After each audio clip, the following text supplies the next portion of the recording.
नमस्ते और स्वागत है माइंड वॉल्ट ऑडियो बुक में। तुम जानते हो, कभी कभी ऐसा लगता है जैसे हम एक ऐसी दौड़ दौड़ रहे हैं जिसका कोई फिनिश लाइन ही नहीं है। कल रात की ही बात ले लो। कबीर अपनी गाड़ी में बैठा था, स्टीयरिंग व्हील पर हाथ रखे, बस सामने की दीवार को ताकता हुआ। बाहर बारिश हो रही थी, बिल्कुल वैसी ही धुंधली जैसी उसकी अपनी जिंदगी हो गई थी। 35 साल की उम्र में कबीर के पास वो सब था जिसे दुनिया सफलता कहती है। अच्छी नौकरी, शहर के बीचों बीच एक फ्लैट और एक प्यारा सा परिवार। पर उस रात गाड़ी के अंदर की खामोशी उसे चुभ रही थी। अभी कुछ देर पहले ही उसका अपनी पत्नी से फिर वही पुरानी बहस हुई थी। वही चिल्लाना, वही कड़वे शब्द और फिर वही एक दूसरे को नीचा दिखाने वाली चुप्पी। कबीर को लगा जैसे वो अंदर से बिल्कुल खाली हो चुका है, बिल्कुल एग्जॉस्टेड। उसे समझ नहीं आ रहा था कि आखिर गलती कहाँ हो रही है। वो तो बस वही कर रहा था जो उसे सही लगा, पर फिर भी हर बार नतीजा वही पुरानी कहानी बनकर रह जाता था। क्या तुम्हारे साथ भी ऐसा हुआ है कि तुम अपनी तरफ से पूरी कोशिश कर रहे हो, पर फिर भी जैसे कोई जंजीर है जो तुम्हें पीछे खींच लेती है? तभी कबीर की नजर साथ वाली सीट पर बैठे एक बुजुर्ग व्यक्ति पर पड़ी जो उसे शांति से देख रहे थे। ये बॉब थे। बॉब की आंखों में एक अजीब सी चमक थी, जैसे उन्होंने वो सब देखा हो जिससे कबीर गुजर रहा था। बॉब ने बड़ी सादगी से मुस्कुराते हुए कहा, पता है कबीर, कई बार हम अपनी जिंदगी के उन पुराने हिस्सों को घोते रहते हैं जो असल में मर चुके होते हैं, पर हम उन्हें दफनाने से डरते हैं। कबीर ने थकी हुई आवाज में पूछा, पर मैं क्या करूं? मैं बदलना चाहता हूं, पर ये गुस्सा, ये चिड़चिड़ापन, ये पीछा ही नहीं छोड़ते। बॉब ने एक लंबी सांस ली और बोले, तुम जानते हो, मेरी एक पुरानी कहानी है। 2004 में मैं भी बिल्कुल तुम्हारी तरह एक चौराहे पर खड़ा था। बाहर से सब देख रहे थे कि मेरी चर्च बढ़ रही है, लोग मुझे सुनने आ रहे हैं, पर अंदर मैं बिल्कुल खोखला महसूस कर रहा था। एक दिन बारिश में मैं अपनी नाव लेकर झील के बीचों बीच चला गया और बस चीखने लगा, मेरे साथ गलत क्या है? कबीर, असली बदलाव तब शुरू नहीं होता जब हम दुनिया को बदलना चाहते हैं, बल्कि तब होता है जब हम पूरी ईमानदारी से अपने आप से कहते हैं, बस अब बहुत हुआ, I am done with that. Kabir ने सोचा, ये डन विद दैट कहना सुनने में तो आसान लगता है, पर क्या सच में मुमकिन है? बॉब ने उसकी उलझन समझ ली। उन्होंने कहा, यह बिल्कुल एक प्याज को छीलने जैसा है। तुम सोचते हो कि तुम्हारी समस्या सिर्फ गुस्सा है, पर जब तुम उसकी एक परत हटाते हो तो नीचे कुछ और निकलता है। शायद डर, शायद बचपन की कोई अनकही चोट। तुम्हें याद है वो छोटा सा कुत्ता ब्लू? वो बेचारा अपनी फितरत से मजबूर था। चाहे मैं उसे कितनी भी ट्रेनिंग दे दूं, जैसे ही उसे किसी चीज की महक आती, वो अपना आपा खो देता था। हम इंसान भी तो ऐसे ही है ना? हमारे अंदर भी वो पुरानी फितरत सोई रहती है, और जैसे ही कोई ट्रिगर मिलता है, हम वापस वही बन जाते हैं जिससे हम भागना चाहते हैं। कबीर, तुम्हारी असली जंग किसी और से नहीं, बल्कि उस पुराने आप से है जिसे तुम छोड़ना तो चाहते हो, पर उसकी पकड़ बहुत मजबूत है। उस रात कबीर ने पहली बार महसूस किया कि शायद वो अपनी कमियों को सिर्फ ऊपर ऊपर से ठीक करने की कोशिश कर रहा था। वो सोचता था कि अगर वो जोर से चिल्लाना बंद कर देगा तो सब ठीक हो जाएगा, पर बॉब ने उसे आईना दिखाया कि कैसे ये गुस्सा सिर्फ एक ऊपरी परत है, असली कहानी तो बहुत गहरी है। बॉब ने हंसते हुए कहा, देखो कबीर, मैं कोई महान गुरु नहीं हूं, मैं भी तुम्हारी तरह एक फेलो स्ट्रगलर हूं। आज भी कभी कभी मैं अपनी पत्नी पर चिढ़ जाता हूं, कभी कभी मैं भी वही गलती दोहराता हूं जो मैंने 20 साल पहले की थी, पर फर्क सिर्फ इतना है कि अब मैं उन गलतियों को पहचान लेता हूं। मैं अब अपनी आंखों पर पट्टी बांधकर नहीं चलता। ईमानदारी का मतलब यह नहीं कि तुम रातों रात फरिश्ते बन जाओ, बल्कि यह है कि तुम अपनी गंदगी को देखना शुरू करो और उसे स्वीकार करो। कबीर को याद आया कि कैसे वो हमेशा दूसरों को दोष देता था, अपनी कंपनी के बॉस को, अपनी पत्नी के बर्ताव को या फिर अपनी किस्मत को। उसे लगा जैसे वो एक पिंजरे में बंद है और चाबी किसी और के पास है। पर बॉब की बातों ने उसे ये सोचने पर मजबूर कर दिया कि क्या चाबी सच में उसके अपने ही हाथ में थी। बॉब ने कहा, जब तक तुम ये कहते रहोगे कि उसकी वजह से मैं ऐसा हूं, तब तक तुम कभी आजाद नहीं हो पाओगे। ये तुम्हारा जीवन है, तुम्हारी एक इकलौती जिंदगी। 5 साल बाद तुम कहाँ होगे, ये इस बात पर तय होगा कि आज तुम क्या कदम उठाते हो। क्या तुम आज भी उसी पुरानी जंजीर को पकड़कर बैठे रहोगे, या फिर हिम्मत करके कहोगे कि मैं इस पुराने बोझ से अब तंग आ चुका हूं। गाड़ी में खामोशी फिर लौट आई थी, पर इस बार यह बोझिल नहीं थी। कबीर के मन में एक अजीब सी हलचल थी। उसे लगने लगा था कि शायद वो नया जीवन जिसके बारे में बॉब बात कर रहे थे कोई जादुई चीज नहीं है, बल्कि एक रोजाना का संघर्ष है, एक ऐसी मेहनत जो हमें खुद पर करनी पड़ती है। उसने बॉब की तरफ देखा और धीमी आवाज में कहा, तो क्या मैं कभी सच में बदल पाऊंगा? बॉब ने उसका कंधा थपथपाया और बोले, बदलाव रातों रात नहीं आता मेरे भाई, ये एक लंबा रास्ता है। पर याद रखना, खुदा उन लोगों का साथ देता है जो विनम्र होकर ये मान लेते हैं कि उन्हें मदद की जरूरत है। अगर तुम सच में डन विद दैट कहने के लिए तैयार हो तो रास्ता अपने आप खुलता जाएगा। कबीर ने अपनी आंखें बंद की और पहली बार एक गहरी सांस ली, जैसे सालों का कोई बोझ थोड़ा कम हुआ हो। उसे एहसास हुआ कि ये तो बस शुरुआत है, प्यास की पहली परत हटाने की। और यहीं से कबीर की उस यात्रा का आगाज हुआ, जहां उसे अपने ही सिग्नेचर सिंस का सामना करना था। अगली सुबह जब कबीर अपने ऑफिस पहुंचा तो सब कुछ पहले जैसा ही लग रहा था, पर कबीर के अंदर कुछ बदल रहा था। वो अपनी डेस्क पर बैठा था और अपनी टीम के साथ एक प्रोजेक्ट डिस्कस कर रहा था। कबीर की सबसे बड़ी ताकत थी उसका कम्युनिकेशन। वो बहुत तेजी से सोचता था और उससे भी तेजी से बोलता था। मीटिंग में जब किसी ने कोई मामूली सी गलती की तो कबीर के मुंह से तुरंत एक कड़वा कमेंट निकल गया। पूरी टीम चुप हो गई। कबीर को उस वक्त अपनी काबिलियत पर गर्व हुआ कि उसने कितनी जल्दी गलती पकड़ ली। पर तभी उसे बॉब की वो बात याद आई, तुम्हारी सबसे बड़ी खूबी ही अक्सर तुम्हारी सबसे बड़ी कमजोरी होती है। कबीर ने गौर किया कि उसकी तेजी जो उसे एक स्टार परफॉर्मर बनाती थी, वही उसे वर्बली डेंजरस भी बना रही थी। बॉब ने उसे समझाया था कि जैसे एक बेहतरीन बेसबॉल खिलाड़ी बहुत सारे होमर मारता है पर वो आउट भी उतनी ही बार होता है, वैसे ही कबीर का ये बोलने का हुनर दूसरों के लिए जहरीला साबित हो रहा था। बॉब ने उसे अपने कुत्ते ब्लू की कहानी सुनाई थी। ब्लू एक बहुत ही प्यारा और खुशमिजाज कुत्ता था। उसकी खुशी ही उसकी सबसे बड़ी खूबी थी, पर वही खुशी उसकी सबसे बड़ी कमजोरी भी बन जाती थी। जैसे ही वो बाहर मेल ट्रक की आवाज सुनता, वो अपनी सारी ट्रेनिंग, सारी मर्यादा भूल जाता और पागलों की तरह उस ट्रक के पीछे भागने लगता, यहां तक कि वो उस ट्रक के अंदर भी कूद जाता। कबीर को एहसास हुआ कि वो भी बिल्कुल वैसा ही है। उसकी सिग्नेचर सिन उसका मुंह है। वो अपनी जुबान पर काबू नहीं रख पाता और बिना सोचे समझे ऐसी बातें कह देता है जिससे दूसरों के दिल छलनी हो जाते हैं।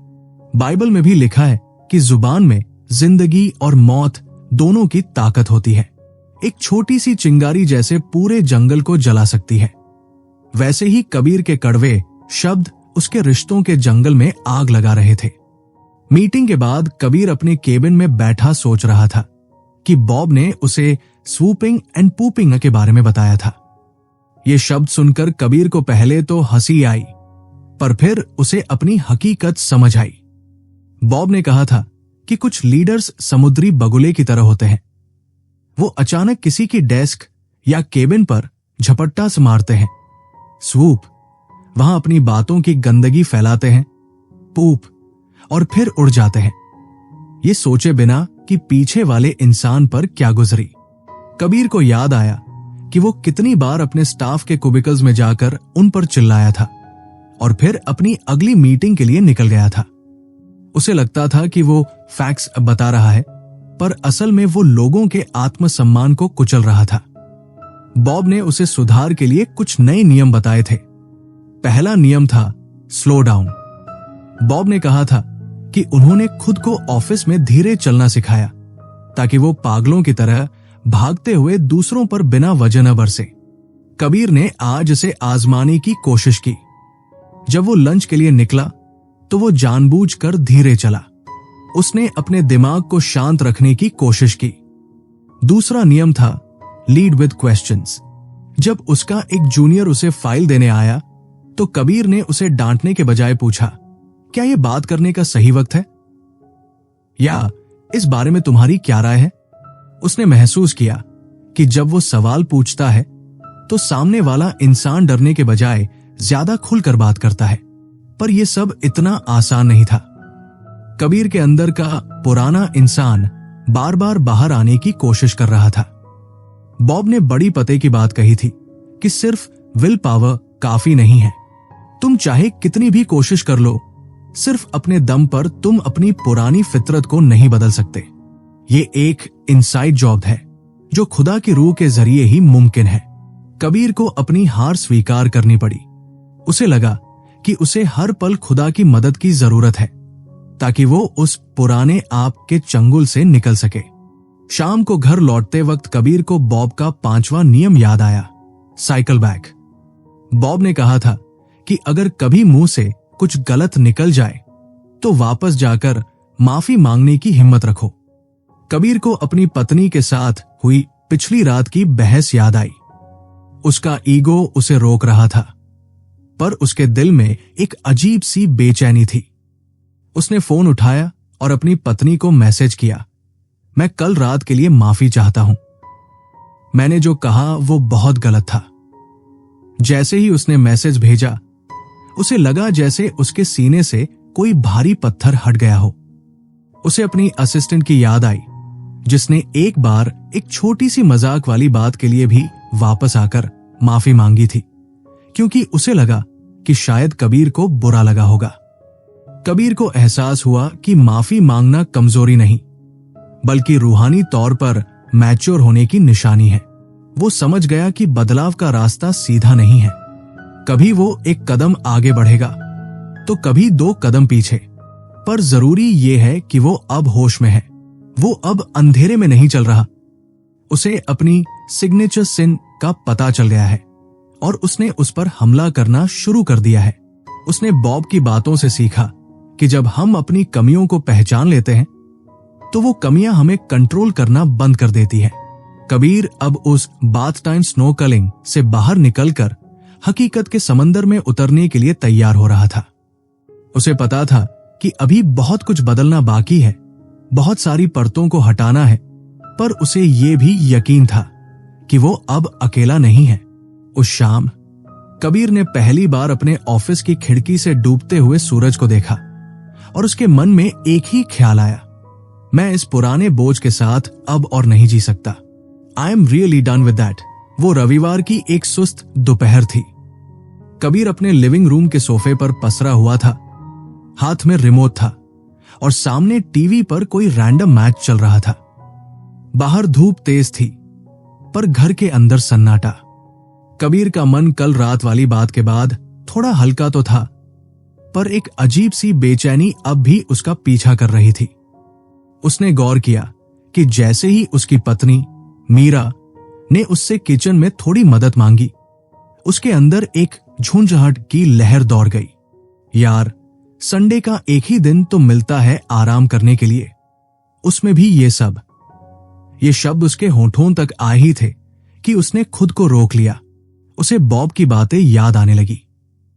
उसे एहसास हुआ कि ये गुस्सा सिर्फ उसकी जुबान का मसला नहीं था, बल्कि ये उसकी उस गहरी सोच का हिस्सा था जो उसे ये यकीन दिलाती थी कि उसकी जरूरतें, उसका वक्त और उसकी खुशियां सबसे ऊपर है। तभी बॉब का फोन आया, जैसे उन्हें पता हो कि कबीर किसी उलझन में है। बॉब ने उसे शाम को एक छोटे से टहलने के लिए बुलाया। जब वो दोनों पार्क में चल रहे थे तो बॉब ने बातों बातों में एक बहुत ही गहरी बात कही।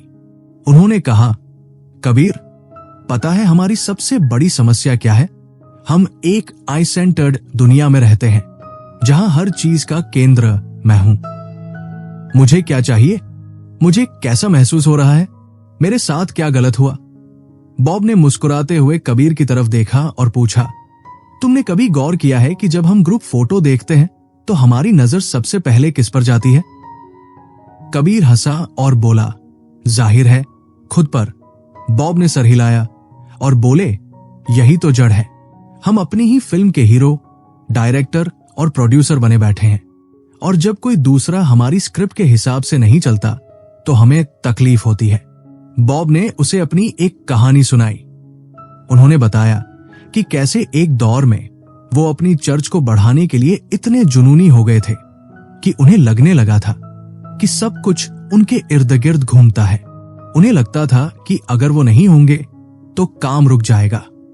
वो सेल्फ इंपॉर्टेंस के एक ऐसे जाल में फंस गए थे जहां दूसरों की राय या जरूरतें उन्हें बोझ लगने लगी थी।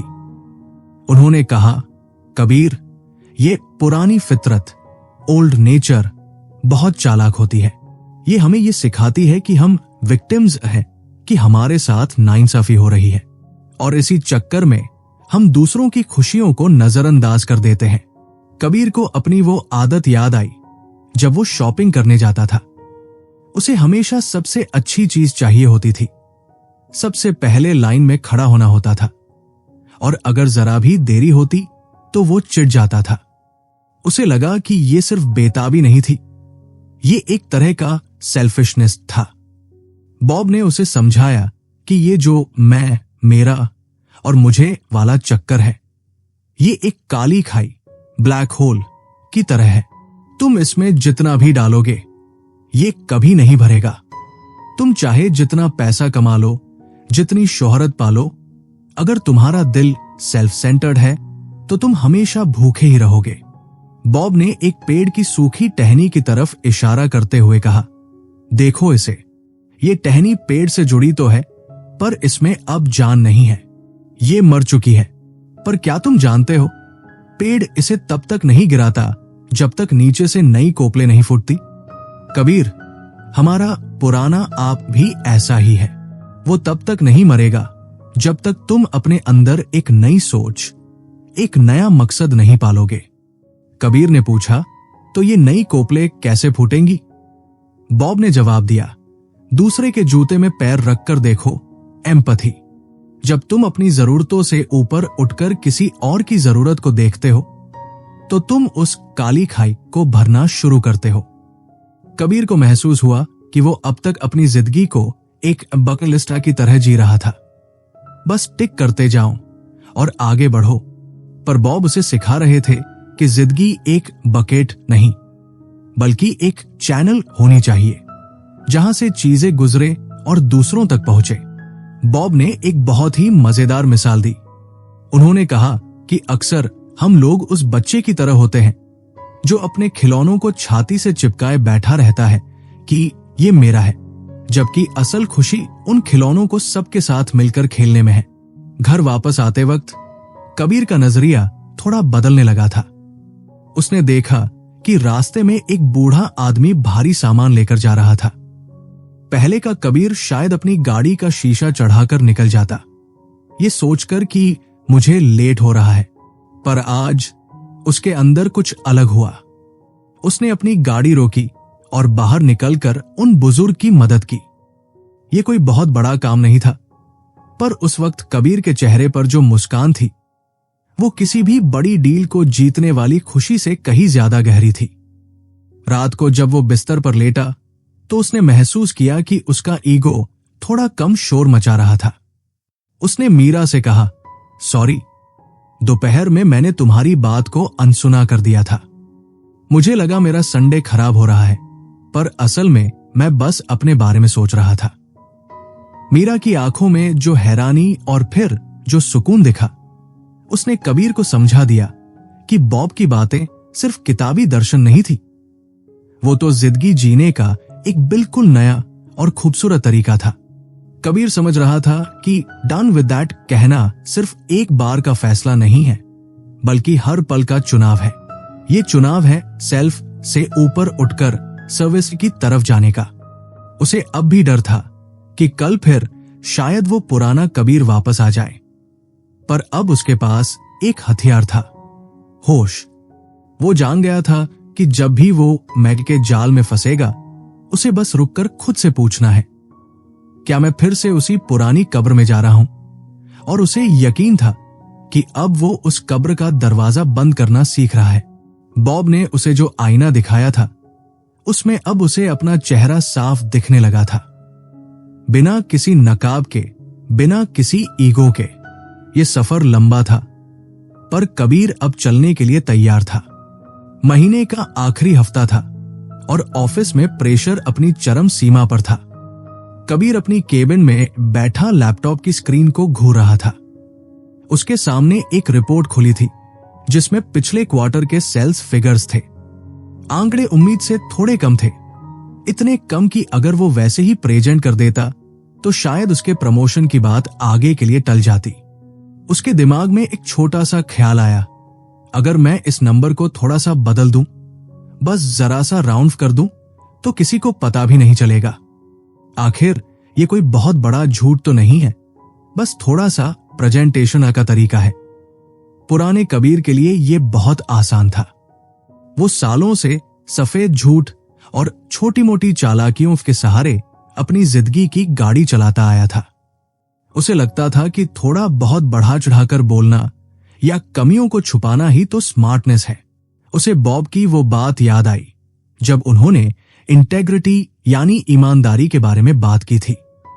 बॉब ने कहा था कि इंटीजर शब्द का मतलब होता है एक पूरा नंबर जो टूटा हुआ न हो। जब हम अपनी जिंदगी के एक हिस्से में कुछ और दूसरे में कुछ और होते हैं, तो हम अंदर से टूटने लगते हैं। तभी बॉब का मैसेज आया, मानो वो कबीर के मन की उथल पुथल को भांप गए हों। शाम को जब वो दोनों एक शांत कैफे में मिले, तो कबीर ने अपनी इस कशमकश के बारे में बताया। बॉब ने अपनी कॉफी का सिप लिया और खिड़की के बाहर देखते हुए कहा, पता है कबीर, हम इंसानों की एक बहुत पुरानी आदत है। हम अपने घर के ड्राइंग रूम को तो बहुत सजा कर रखते हैं ताकि बाहर से आने वालों को सब कुछ चकाचक दिखे, पर हमारे घर में एक बेसमेंट भी होता है जहां हम वो सारा कूड़ा करकट भर देते हैं जिसे हम दुनिया को नहीं दिखाना चाहते। पर दिक्कत यह है कि वो कूड़ा वहां पड़े पड़े सड़ने लगता है और उसकी बदबू धीरे धीरे पूरे घर में फैलने लगती है, चाहे तुम कितने भी रूम फ्रेशनर छिड़क लो। कबीर को महसूस हुआ कि उसका वो छोटा सा झूठ असल में उसी बेसमेंट का कचरा था। बॉब ने उसे समझाया कि ये दोहरी जिंदगी जीना कितना थका देने वाला होता है। एक चेहरा ऑफिस के लिए, एक दोस्तों के लिए और एक बिल्कुल अलग चेहरा जब हम अकेले होते हैं। बॉब ने उसे अपनी जिंदगी का एक बहुत ही निजी किस्सा सुनाया। उन्होंने बताया कि कैसे एक वक्त था जब वो बाहर से एक बहुत ही नेक इंसान दिखते थे, पर उनके अंदर के विचार और उनकी कुछ निजी आदतें उनके मूल्यों से बिल्कुल अलग थी। उन्होंने कहा, कबीर, असली आजादी तब नहीं मिलती जब तुम दुनिया की नजरों में अच्छे बन जाते हो, बल्कि तब मिलती है जब तुम्हारी प्राइवेट लाइफ और पब्लिक लाइफ के बीच का फासला खत्म हो जाता है। उन्होंने एक ऐसी जिंदगी की बात की जहां तुम्हें ये याद रखने की जरूरत न पड़े कि तुमने किससे क्या झूठ बोला था। कबीर को याद आया कि वो अक्सर छोटी छोटी बातों पर अपनी पत्नी से भी झूठ बोल देता था, जैसे ऑफिस से निकलने का टाइम या किसी पुराने दोस्त से मुलाकात की बात। उसे लगता था कि वो ये सब शांति बनाए रखने के लिए कर रहा है, पर असल में वो धीरे धीरे अपने रिश्तों की नींव को खोखला कर रहा था। बॉब ने उसे प्योरिटी के बारे में एक नया नजरिया दिया। उन्होंने कहा कि पवित्रता या शुद्धता का मतलब सिर्फ कुछ नियमों का पालन करना नहीं है, बल्कि ये एक हार्ट कंडीशन है। जैसे एक साफ शीशे से रोशनी आर पार जा सकती है, वैसे ही एक साफ दिल वाला इंसान अंदर से हल्का महसूस करता है।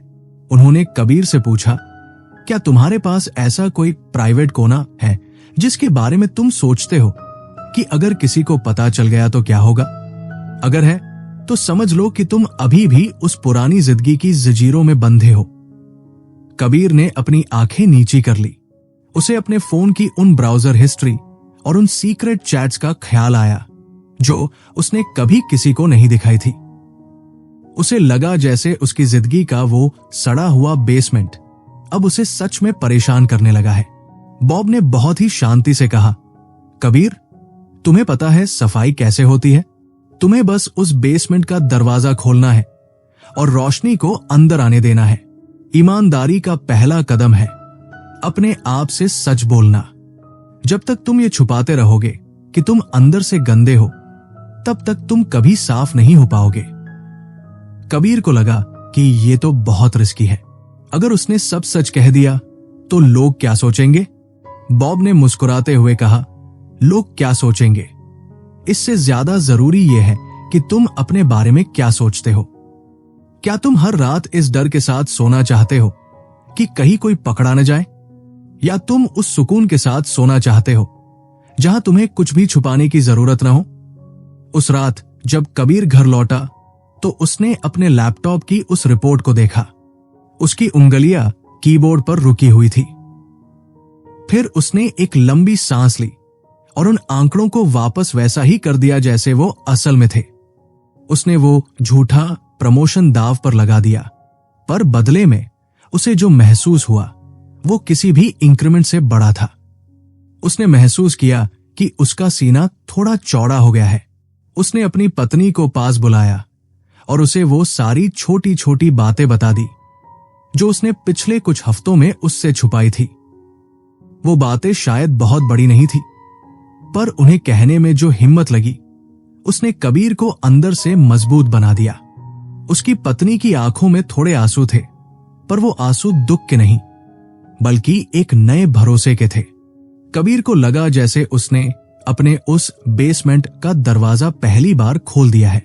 अगले दिन ऑफिस में जब उसने वो रिपोर्ट प्रेजेंट की तो जाहिर है उसे वो शाबाशी नहीं मिली जिसकी उसे उम्मीद थी। उसके बॉस ने कहा, नंबर्स थोड़े कम है कबीर, हमें इस पर काम करना होगा। कबीर ने बस सर हिलाया और कहा, जी सर, हम मेहनत करेंगे। उसे कोई बुरा नहीं लगा। उसे हंसी आ रही थी ये सोचकर कि वो किस छोटे से लालच के लिए अपनी इंटीग्रिटी बेचने को तैयार था। बॉब ने उसे सिखाया था कि खुदा को हमारे रिजल्ट्स से ज्यादा हमारी प्रक्रिया और हमारे चरित्र में दिलचस्पी है। कबीर अब ये समझने लगा था कि जिंदगी का असली खेल बाहर की जीत में नहीं बल्कि अंदर की सफाई में है। उसे अब वो सड़न महसूस नहीं हो रही थी। वो जान गया था कि डन विद दैट कहने का मतलब है अपनी उन काली कोठरियों को साफ करना जहां हमने अपने डर और अपने झूठ को पाल रखा था। ये रास्ता मुश्किल था। हर कदम पर पुराने कबीर का साया उसे डराता था, पर अब कबीर के पास सच्चाई की रोशनी थी और उस रोशनी में वो अब और नहीं डगमगाना चाहता था। कुछ हफ्ते गुजर गए थे और कबीर ने महसूस किया कि शुरुआत का वो जोश अब धीरे धीरे ठंडा पड़ रहा था। तुम्हें पता है, जब हम कोई नई चीज शुरू करते हैं, चाहे वो जिम जाना हो या कोई नई आदत डालना, तो पहले कुछ दिन हम बहुत एक्साइटेड रहते हैं। हमें लगता है कि हम दुनिया बदल देंगे, पर असली इम्तिहान तब शुरू होता है जब वो नयापन, नॉवेल्टी खत्म हो जाता है और सामने खड़ी होती है रोजाना की वही बोरियत और मेहनत। कबीर के साथ भी यही हो रहा था। ऑफिस में वही पुरानी राजनीति, घर में वही छोटी मोटी नोकझोंक और अंदर वही पुराना इंसान जो बार बार फुसफुसाता था, अरे छोड़ न कबीर, इतना शरीफ बनकर क्या मिलेगा? दुनिया वैसी ही है, तुम क्यों खुद को इतना थका रहे हो? कबीर को लग रहा था कि वो एक ऐसे पहाड़ पर चढ़ रहा है जिसकी चोटी कभी आती ही नहीं। वो थक गया था। उसे लगने लगा था कि डन विद दैट कहना तो आसान था, पर स्टेइंग डन विद दैट यानी उस पर टिके रहना तो जानलेवा है। एक शाम जब वो बॉब के साथ उनके घर के पीछे वाले बगीचे में बैठा था तो उसने अपनी ये थकान जाहिर की। कबीर ने कहा, बॉब, मुझे लग रहा है मैं वापस पीछे जा रहा हूं। पुरानी आदतें फिर से सर उठा रही है। कभी कभी लगता है कि शायद मैं इसी पुराने दलदल के लिए बना हूं। बॉब ने शांति से अपनी चाय का कप नीचे रखा और कबीर की तरफ देखा। उनकी आंखों में वही पुरानी हमदर्दी थी। उन्होंने कहा, कबीर, तुम्हें क्या लगता है जो लोग अपनी जिंदगी बदलते हैं, क्या उनके पास कोई सुपर पावर होती है? नहीं, फर्क सिर्फ इतना है कि वो उस थकान के वक्त रुकते नहीं हैं। जिंदगी का ये सफर स्प्रिंट नहीं है, ये एक मैराथन है। और मैराथन में सबसे मुश्किल वक्त वो होता है जब तुम बीच रास्ते में होते हो, जहां न शुरुआत का जोश बचा होता है और न ही मंजिल साफ दिख रही होती है।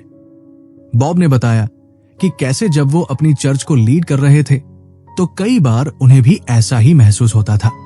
उन्हें लगता था कि वो बस एक मशीन बन गए हैं जो हर संडे स्टेज पर खड़े होकर अच्छी बातें करते हैं, पर अंदर से वो बिल्कुल खाली, बर्नट आउट महसूस कर रहे थे। उन्होंने कहा कि असली डिसिप्लिन वही है जो तुम तब दिखाते हो जब तुम्हारा मन बिल्कुल नहीं करता। बॉब ने कबीर को the principle of the one thing के बारे में बताया। उन्होंने कहा, अक्सर हम बहुत सारी चीजें एक साथ बदलना चाहते हैं और फिर बोझ के तले दब जाते हैं, पर क्या तुमने कभी सोचा है कि वो एक कौन सी चीज है जो तुम्हें सबसे ज्यादा पीछे खींचती है? वो वन थिंग क्या है जिससे तुम सच में पीछा छुड़ाना चाहते हो?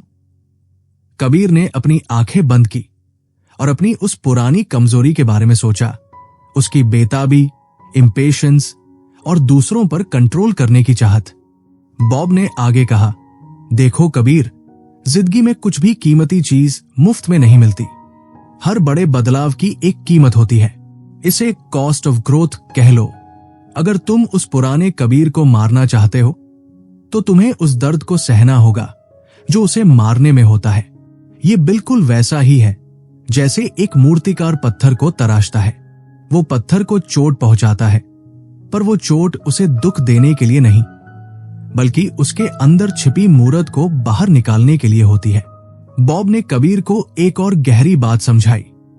उन्होंने कहा कि कई बार हम खुदा से प्रार्थना करते हैं कि हे भगवान, मेरा ये गुस्सा दूर कर दो, पर फिर हम खुद को उन्हीं परिस्थितियों में डाल देते हैं जहां हमें गुस्सा आता है।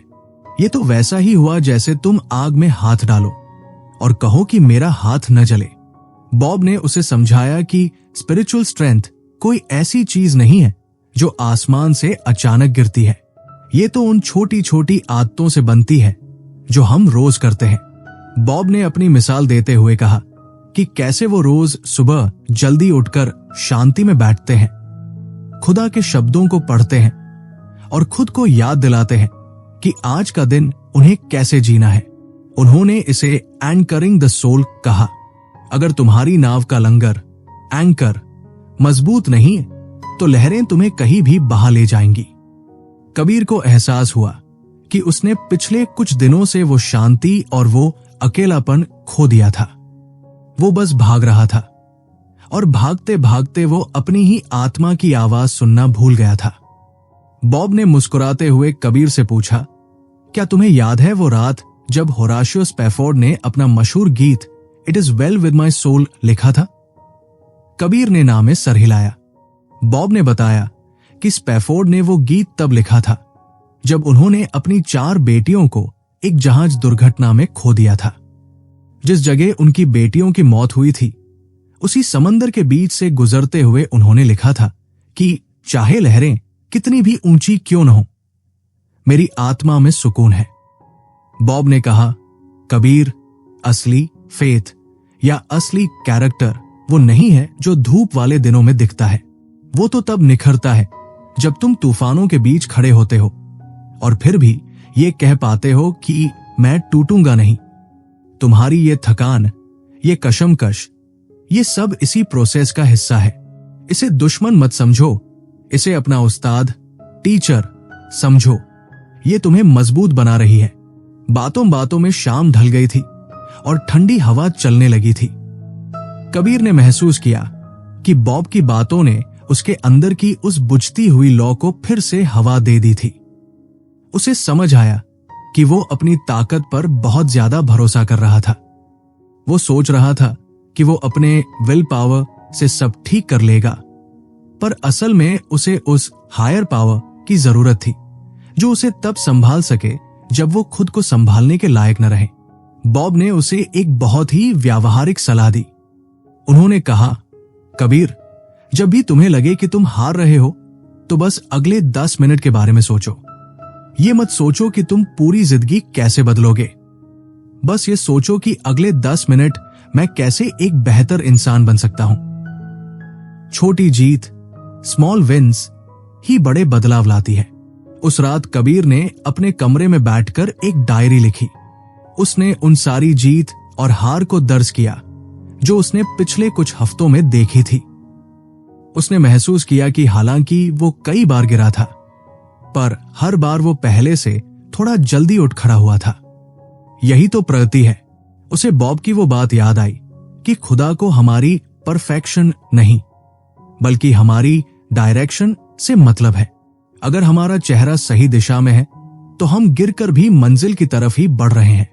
उसने तय किया कि वो अब से हर सुबह कुछ वक्त अपने साथ बिताएगा, बिल्कुल वैसे ही जैसे बॉब करते हैं।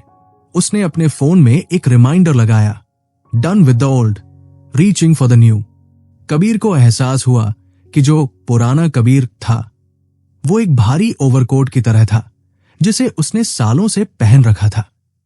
हालांकि वो कोट गंदा था और फट चुका था, पर वो कंफर्टेबल था क्योंकि वो जाना पहचाना था।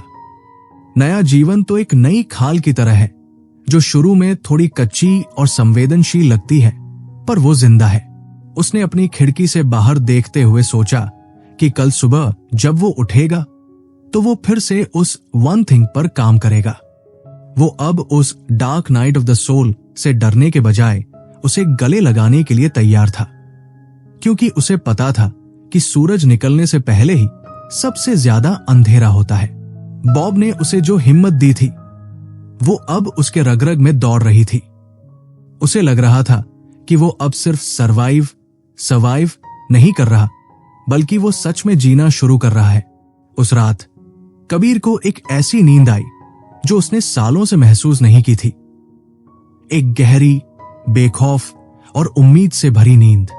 उसे पता था कि सफर अभी जारी है, पर उसे अब रास्ते की मुश्किलों से ज्यादा उस मंजिल की खूबसूरती पर यकीन था जहां उसे पहुंचना था।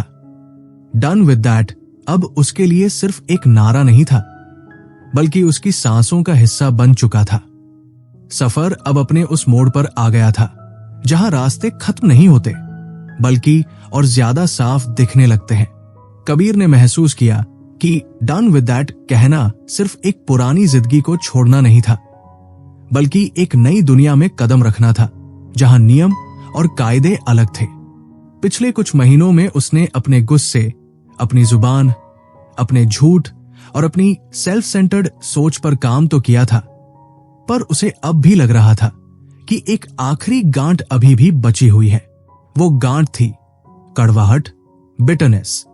तुम्हें पता है, हम अक्सर अपनी पुरानी जिंदगी से तंग आकर उसे छोड़ तो देते हैं, पर हम उन लोगों को साथ लेकर चलते हैं जिन्होंने हमें चोट पहुंचाई होती है। हम उनके दिए हुए जख्मों को एक मेडल की तरह अपनी छाती पर सजाए रखते हैं और फिर शिकायत करते हैं कि बोझ बहुत ज्यादा है। एक दिन कबीर के पास उसके पुराने बॉस का फोन आया, वही इंसान जिसने कुछ साल पहले कबीर का क्रेडिट खुद ले लिया था और उसे कंपनी से निकालने की कगार पर ला खड़ा किया था। उस फोन कॉल ने कबीर के अंदर की सारी शांति एक पल में राख कर दी। उसका पुराना वर्जन वापस आ गया। उसे वही पुरानी बेइज्जती, वही गुस्सा महसूस हुआ। उसने फोन नहीं उठाया, पर उसका पूरा दिन खराब हो गया। शाम को जब वो बॉब से मिला तो उसकी आंखों में फिर वही पुरानी बेचैनी थी। बॉब ने उसे गौर से देखा और बस इतना पूछा, कबीर, क्या तुम सच में आजाद होना चाहते हो? कबीर ने चिढ़कर कहा, मैं आजाद ही तो हूं बॉब, पर उस इंसान की हिम्मत कैसे हुई मुझे फोन करने की? बॉब ने धीमे से कहा, तुम आजाद नहीं हो कबीर। उसने तुम्हें सालों पहले जो जख्म दिया था, तुमने उसे अब भी अपने अंदर जिंदा रखा है। जब तक तुम उस इंसान को माफ नहीं करोगे, तब तक तुम उसी पुरानी जेल के कैदी बने रहोगे। बॉब ने उसे फॉरगिवनेस यानी माफी का एक बिल्कुल नया मतलब समझाया। उन्होंने कहा, माफी का मतलब यह नहीं है कि जो उसने किया वो सही था। माफी का मतलब यह भी नहीं है कि तुम्हें उस इंसान के साथ फिर से दोस्ती करनी है। माफी तो एक ऐसा तोहफा है जो तुम खुद को देते हो ताकि तुम उस जहर से बच सको जो तुम्हें अंदर ही अंदर खत्म कर रहा है। बॉब ने बताया कि कैसे वो खुद सालों तक एक ऐसे इंसान के खिलाफ गुस्सा पाले हुए थे जिसने उनकी चर्च को नुकसान पहुंचाने की कोशिश की थी। उन्होंने कहा कि जब तक मैं उस कड़वाहट को पकड़े हुए था, मैं खुदा की उस शांति को महसूस नहीं कर पा रहा था जिसके लिए मैंने ये सब छोड़ा था। कबीर को एहसास हुआ कि ये जो कड़वाहट है, ये उस पुरानी जिंदगी का आखिरी और सबसे मजबूत धागा है। बॉब ने उसे एक बहुत ही खूबसूरत मिसाल दी। उन्होंने कहा, सोचो तुम एक ऊंचे पहाड़ पर चढ़ रहे हो और तुमने अपनी पीठ पर एक भारी बोरी लटकाई हुई है जिसमें तुमने वो सारे पत्थर भर रखे हैं जो लोगों ने तुम्हें मारे थे। तुम थक रहे हो, तुम्हारी सांस फूल रही है, पर तुम उन पत्थरों को फेंकना नहीं चाहते क्योंकि तुम्हें लगता है कि वो पत्थर उस इंसान की गलती का सबूत है। पर कबीर, वो पत्थर उस इंसान का कुछ नहीं बिगाड़ रहे, वो सिर्फ तुम्हें नीचे खींच रहे हैं। डन विद दैट कहने का मतलब है उस बोरी को उतार देना। कबीर ने उस रात घर जाकर बहुत देर तक सोचा। उसने अपनी डायरी में उन सब लोगों के नाम लिखे जिन्होंने उसे कभी दुख पहुंचाया था। उसने महसूस किया कि माफी मांगने से ज्यादा मुश्किल होता है माफ करना, पर यह उसके उस नए इंसान के लिए बहुत जरूरी था। उसने अपने उस पुराने बॉस को मैसेज किया, गाली देने के लिए नहीं, बल्कि ये कहने के लिए कि उसने उसे माफ कर दिया है। जैसे ही उसने वो मैसेज सेंड किया, उसे लगा जैसे उसके शरीर का तापमान गिर गया हो। वो पुरानी जलन, वो पुराना दबाव जैसे धुएं की तरह उड़ गया। उसे समझ आया कि इंटेग्रिटी और प्योरिटी का असली इम्तिहान तब होता है जब कोई हमारे साथ गलत करे और हम फिर भी सही रास्ता चुने। बॉब ने उसे याद दिलाया कि हम सबको भी तो खुदा ने कितनी बार माफ किया है, तो हम कौन होते हैं दूसरों के खिलाफ हिसाब रखने वाले। धीरे धीरे कबीर की जिंदगी में एक ठहराव आने लगा। अब उसे हर बात पर रिएक्ट करने की जरूरत महसूस नहीं होती थी। उसे अब यह साबित करने की भूख नहीं थी कि वो सही है। उसने सीखा कि कैसे अपनी सेल्फ इंपॉर्टेंस को किनारे रखकर दूसरों की आवाज सुनी जाती है। बॉब ने उसे एक आखिरी नसीहत दी, कबीर, याद रखना कि ये लड़ाई कभी खत्म नहीं होगी। तुम जब तक इस शरीर में हो, वो पुराना कबीर हमेशा दरवाजे के बाहर खड़ा रहेगा, इस इंतजार में कि तुम कब कमजोर पड़ो और वो अंदर आ जाए। इसलिए तुम्हें रोज जागना होगा, रोज खुद को याद दिलाना होगा कि तुम उस पुरानी गंदगी से अब तंग आ चुके हो। तुम्हें रोज ये चुनाव करना होगा कि तुम रोशनी की तरफ चलोगे या अंधेरे की तरफ। अब कबीर का ऑफिस में व्यवहार बिल्कुल बदल चुका था। वो अब स्वूप एंड पूप करने वाला बॉस नहीं था, बल्कि वो एक ऐसा मेंटर बन गया था जो लोगों की गलतियों पर उन्हें कुचलने के बजाय उन्हें संभालता था। उसने अपने घर में मीरा के साथ एक ऐसा रिश्ता बना लिया था जहां अब ईगो की जगह ग्रेस यानी अनुग्रह ने ले ली थी। उसने सीखा कि जिंदगी को कंट्रोल करने की कोशिश करना छोड़ना ही असली कंट्रोल पाना है। बॉब ने उसे सिखाया कि खुदा का हाथ पकड़कर चलना उस हर चीज से बेहतर है जो दुनिया हमें दे सकती है। उस आखिरी शाम कबीर और बॉब उसी झील के किनारे बैठे थे जहां यह सफर शुरू हुआ था। आसमान में तारे निकल आए थे और चारों तरफ एक ऐसी शांति थी जिसे शब्दों में बयान नहीं किया जा सकता। कबीर ने बॉब की तरफ देखा और कहा, थैंक यू बॉब, आपने मुझे सिर्फ रास्ता नहीं दिखाया, आपने मुझे ये सिखाया कि रास्ते पर चलते कैसे हैं। बॉब ने मुस्कुराते हुए कहा, मैंने कुछ नहीं किया कबीर, तुमने बस उस आवाज को सुना जिसने तुम्हें पुकारा था। अब तुम तैयार हो। कबीर ने आंखें बंद की और मुस्कुराया। उसे अब किसी मंजिल पर पहुंचने की जल्दी नहीं थी। उसे एहसास हुआ कि मंजिल तो यही पल है, यही शांति है, यही आजादी है। वो अब उस पुरानी जंजीर से आजाद था। वो अपनी कमियों के साथ भी खुश था, क्योंकि उसे पता था कि वो अब अकेला नहीं है। उसने उस पुराने कबीर को अलविदा कह दिया था, हमेशा के लिए। वो अब उन संघर्षों से भाग नहीं रहा था, बल्कि उन्हें एक नई ताकत के साथ गले लगा रहा था। उसे पता था कि कल फिर चुनौतियां आएंगी, कल फिर शायद वो डगमगाएगा, पर अब उसके पास एक लंगर था, एक ऐसी बुनियाद जो कभी नहीं हिलती। ये सफर सिर्फ कबीर का नहीं है, ये तुम्हारा भी हो सकता है। अगर तुम भी उस पुरानी जिंदगी से, उन पुरानी आदतों से और उस कभी न खत्म होने वाली कशमकश से तंग आ चुके हो, तो बस एक बार हिम्मत करके खुद से कहो, I am done with that, और देखो कैसे तुम्हारी जिंदगी की कहानी बदलनी शुरू होती है। उम्मीद है कबीर की इस यात्रा ने तुम्हारे दिल में भी बदलाव की एक छोटी सी चिंगारी जरूर जलाई होगी। हम फिर मिलेंगे एक नई कहानी, एक नए एहसास के साथ। तब तक के लिए शांति में रहो और अपने उस नए आप को ढूंढते रहो। शुक्रिया माइंड वॉल्ट ऑडियो बुक से जुड़ने के लिए।